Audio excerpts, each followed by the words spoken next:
In this video, we'll learn how to add a patient and DOI in PinkyBill. Step 1. To add a patient, go to the Patients tab in the top navigation. Click the Add Patient button. Fill in the required fields. Select Rendering Provider.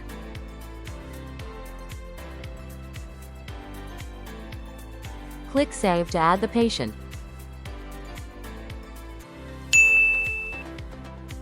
Step 2. To add date of injury. After saving the patient, open the patient. Under DOI tab, click Add DOI.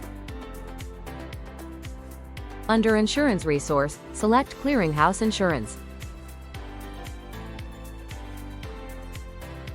Choose the insurance from the drop-down.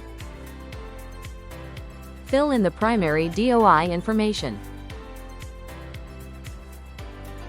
Optionally, you can add additional DOIs.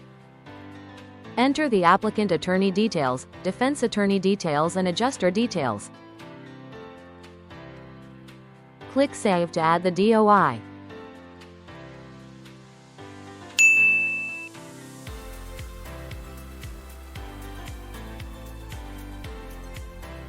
PinkyBill.